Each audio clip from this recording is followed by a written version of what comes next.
Good evening, ladies and gentlemen. My name is Mike. I am the American Analyst, and today we are going to be looking at a story from our cousins across the pond from The Sun. 22-year-old Instagram influencer moans learning about World War II harms millennials' mental health. We'll dive into the details right after this. But first, if you like what I do, please be sure to subscribe to me here on YouTube and follow me on Twitter and Minds. Now, let's get into it.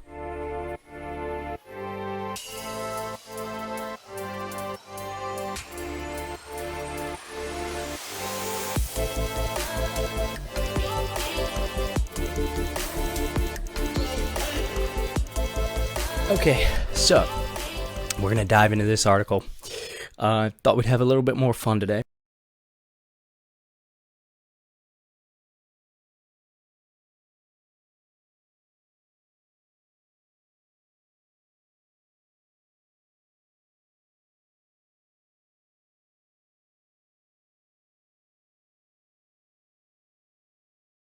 What is known on the internet as rage bait.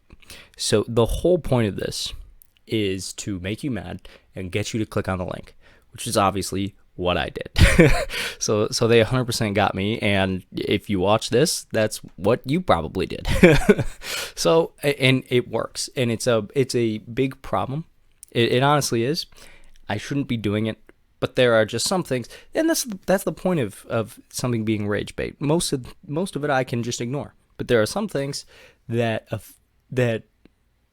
personally upset me because I'm someone who loves history and respects it. This is got me a little mad, just a little bit mad.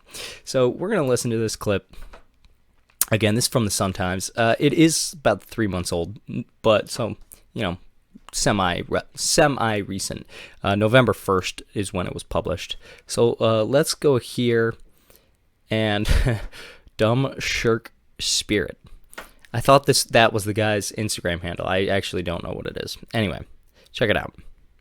Millions of people have died. 50 million people died in the Second World War to fight fascism, to fight tyranny. People who wanted to take away people's right to freedom, to the vote, to the franchise. That's why people should know about the Second World War, the First World War, the conflicts that have taken place, and the fight for freedom that you and I enjoy. And I totally get that, but I don't think it needs to be put in such a young way to young children, like mentally, in their mental health, to be told that this certain amount of people died for you. I think it's a lot of... You mustn't exaggerate. I mean... No, I don't think I am exaggerating. I remember learning it as a child, thinking, my God, it's so intense. Children need to know that it's a dangerous world out there. Of course they need to know, but I don't think that crossing the road is sometimes dangerous. Of course. They need to know that if they get too fat, there are obesity issues. But of course, but mental health is on the rise completely. And I don't think encouraging death or telling people how many people died in a world war is going to help someone in the future. We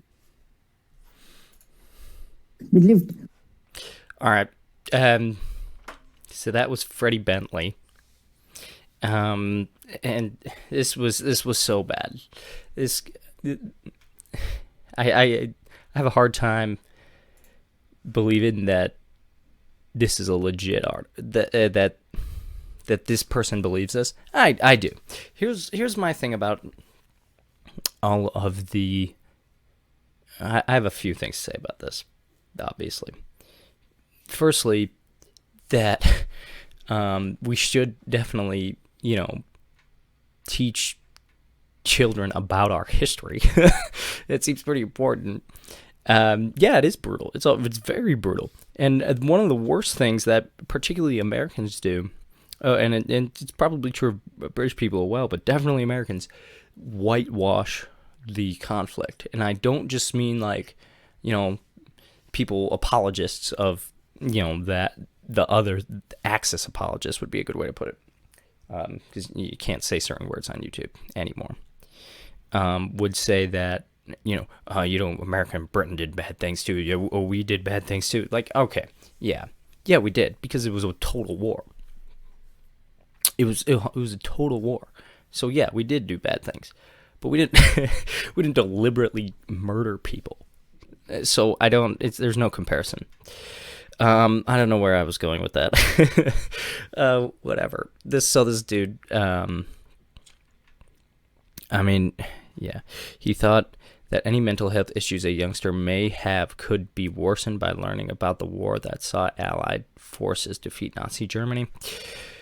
I don't think encouraging death or telling people how many died. You're supposed to have an appreciation for your history. That's the whole point of teaching it. You're supposed to know what happened so you can avoid it, but also so that you can pay your respects to that, because you get to sit in this television studio and complain about it. This dude is 22. The average age of a soldier in the Second World War was 26. And in Vietnam, I believe it was something like 20. So, whatever, Freddie. All right, so this dude, this was just absolute garbage, front to back. Okay, here's what I wanted to say about these like social justice types. I think a lot of it, honestly, is laziness. I don't think it's actually like that I don't think this person, I think he does believe it on some level, but I think it's also just like, I just don't want to learn about this stuff. I don't want to take the time to understand the nuance. I don't want to do it.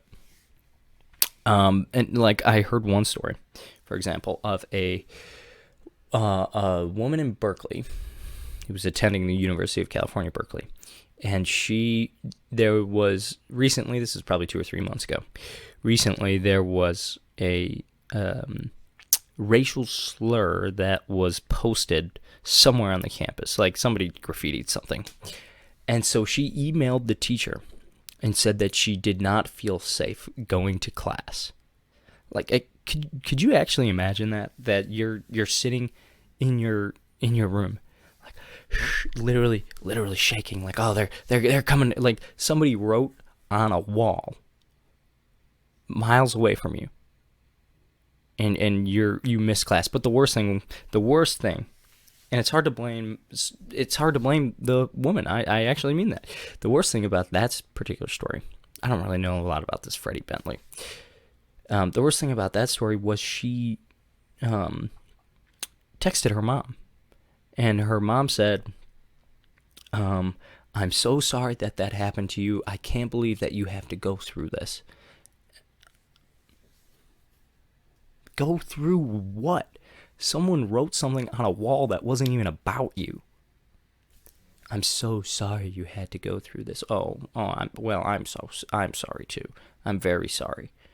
Yeah, okay. All right. We're gonna leave it there for today. This guy was an absolute nutbag. And it just shows this is the reason why I'm doing this. I'm trying to educate people. So you know what? In that vein, we'll do a little bit. I'll throw a couple of tidbits out there. I've been wanting to tell this story for a long time.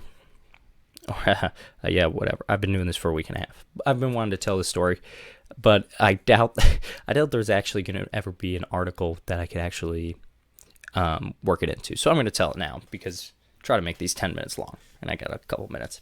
So there was a Korean.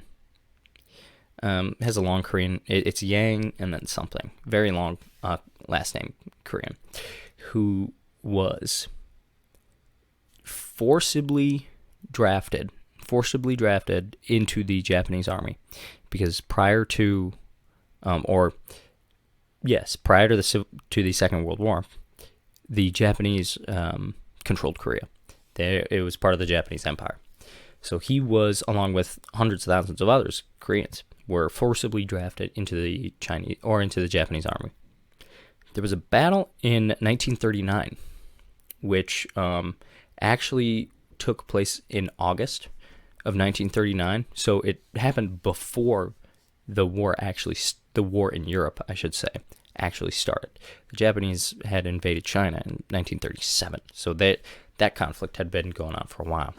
But in 1939, there was a battle on the Manchurian frontier, which, if you don't know where that is in northeastern China. There was a battle, And this, I'm just going to call him Yang for the rest of the video. So Yang was there, and the Japanese suffered I wouldn't call it a major setback, but it was a significant setback. And eventually they signed a formal, it wasn't a ceasefire, would be the right word. But during the battle, he was captured by the Soviet Union, sent to the Gulag as a prisoner of war. Then, so that was 1939, 3 years later, during the desperate days of 1942 for the Soviet Union, he was forcibly drafted into the Soviet army, because at that time they had something called, it's a long Russian word, but it means punishment battalions, and they would just be sent out to do suicidal tasks. Clearing minefields by hand was one. There was other just crazy stuff. I mean, anything that was the most dangerous act, they would do. So he was sent to a punishment battalion in 1942, forcibly conscripted, I should say, not sent. And during Operation Blau in German, he was captured by the Nazis. And then, in 1944, because at this point, the Germans were as desperate as the Soviets were in 1942. So they started forcibly conscripting people into the German army, the Wehrmacht, as it were. So he is at Normandy in 1944 in what were essentially militia battalions, because there were a lot of elite German divisions. I shouldn't say a lot, but because there weren't a lot left at this point, 1944. But there were a good amount of Panzer tank divisions in and around Normandy, especially later they came in.